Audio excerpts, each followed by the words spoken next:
Atëre, ta nisim me SPAK-un, që sot Sali Berisha është në SPAK. Po doli dhe aty më duket aty i bën prit Berishës ata ose puç si mund ta quajmë, sepse e futën rreth për t'i dhënë njoftimin për 20 janarin, se s'po e kapnin. S'ka rëndësi se do ta kapnin në një moment, por kemi Sali Berishën në SPAK. Kemi në GKK Ilir Metën. Kemi Erion Velin. Kemi Arben Ahmetajn. Po Ahmetajn kërkojnë Ministri i Drejtësisë, pra kërkojnë Zvicrës që ta ekstradoj. Por ndërkohë ai për dosjen Buka, me sa të diu nuk ka mas ndaj tij.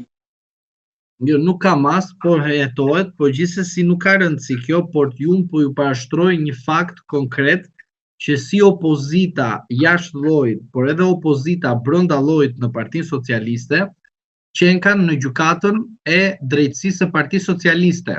Një kjo. Ministria e Drejtësisë e drejtuar nga Partia Socialiste kërkojnë ekstradimin në Zvicër të zotit Ahmetaj.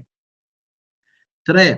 SPAK-u i drejtuar nga zoti Dumani, që është pjesë e Partisë Socialiste dhe pjesë e Partisë Komuniste, sepse i nështrohet Kushtetutës së 1976-ës në 104, që afërmendësh prokuroria është mbi palët dhe çdo gjë që kërkon prokuroria afërmendësh duhet të veprojë, dhe pra është e çuditshme që ke 5 antar të opozitës ose 5 antar të politikës shqiptare që janë me telashet me drejtsinë shqiptare dhe ke një Sarkozy i cili të ka dalë dhe është tani i lirë në një vend perëndimor që është antar shekullor në Bashkimin Evropian.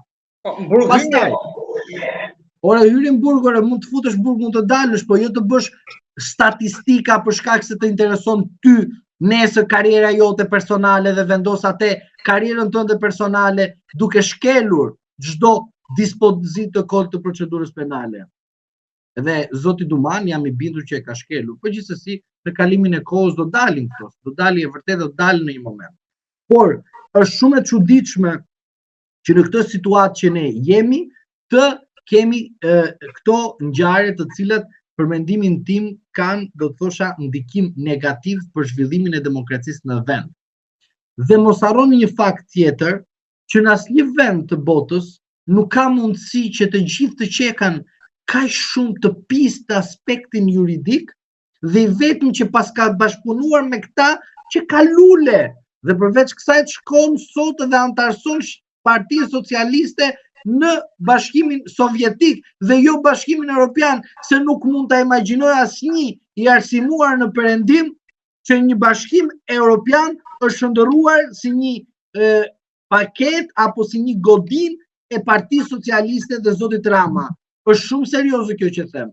Edhe ta dini, kam thënë gjëra më serioze, po ju a them me sinqeritet, kjo gjë që po bëhet në Bruksel është në dëm të qytetarëve shqiptar të çdo lloj marke, me patent, pa patent, pra me tabel, pa tabel, që ta kuptojë çdo qytetar, më të thjeshtë, që kjo është në dëm të shqiptarëve, sepse në Bashkimin Evropian nuk po shkon Partia Socialiste dhe nuk mund të shkojmë ne, sepse zoti Rama do të shkruhet në historinë që ai antarësoj Shqipërinë në Bashkimin Evropian. Jo zotri, nuk ke antarëson ti Shqipërinë në Bashkimin Evropian. Duhet vullnet politik i të gjithëve palëve politike. Ose përkundrazi një referendum popullor që duam të shkojmë në Bashkimin Evropian, të marrim edhe detyrat. Të marrim edhe detyrat. Ore, Bashkimi Evropian do paguash miliarda, nuk fal ai. E kupton çfarë mashtron këtë popull më? Ky popull mendon se ende ka Bashkimin Evropian që fal lek. Zotri, lek do paguash. Të mira, ke 3 shtëpia, një do ngelesh, më dëgjoj. Ke 3 shtëpia me një do ngelesh dhe me zor do ta kesh. Je pa shtëpi, do ngelesh 0 shtëpi. Ky do jetë Bashkimi Evropian. Të mira janë më të shumta se këto. E një njeriu që don të futet në histori për shkak se ka dështuar nga 2013 duke i futur të gjithë në burg, sepse është e çuditshme. Llako në burg, Ahmetaj në burg, Veliaj në burg, Koka në burg, Balluku drejt asaj shtëpia është në Pogradec. Pra, e kupton në cilën situatë jemi, edhe ky shkon edhe thot, do hapa kapitull që janë detyra dhe unë do fus Shqipërinë në Bashkimin Evropian.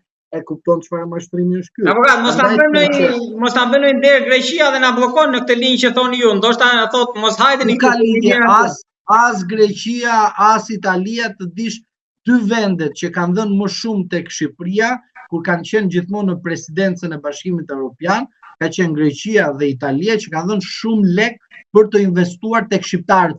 Keni parë ju ndonjë investim apo keni parë ju që... Po tani, mendoni që mund ta bllokoj, mund të vendos veton Greqia apo jo? Apo një presion nga Italia mund ta hapë? Greqia ka thënë që në 2032 në vazhdim do të ketë antarësim. Franca ka thënë në 2032 në vazhdim do të ketë antarësim. Gjermania ka thënë pa plotësuar kriteret e Bundestagut nuk ka antarësim në Bashkimin Evropian. Por në Bashkimin Sovjetik mund të kemi antarësim. Jemi të qenë se kjo pjesë nuk kemi pse i kërkojmë ndihmë Italisë për t'i bërë presion Greqisë, sepse ju thoni 2032 do ta hap rrugën. 2032 Bashkimi Evropian vjen me frym tjetër për shkak se në 2029 dhe deri në 2030 Bashkimi Evropian do bëjë një formulim të ri të vetes saj, do bëjë një, do thosha, strukturim se si do të pranon vendet anëtare ose vendet e reja, dhe gabimi i Bullgarisë, Rumanisë dhe Polonisë, mos gaboj. Bullgari, Rumani, po dyja kanë qenë që... Po jo, ka qenë edhe një vend tjetër, dhe Polonia më duket ka qenë një gabim i cili u korrigju në momentin e fundit, nuk do të futen në Bashkimin Evropian. Për Bullgarinë dhe për Rumaninë për hyrje në blok. Edhe diçka tjetër, Bashkimi Evropian ka thënë edhe këtë gjë, që nuk e thënë shumica e mediave, sepse është arsye e tyre ku e di unë pse. Një shtet në Bashkimin Evropian nuk do të futet në rast se borxhi i brendshëm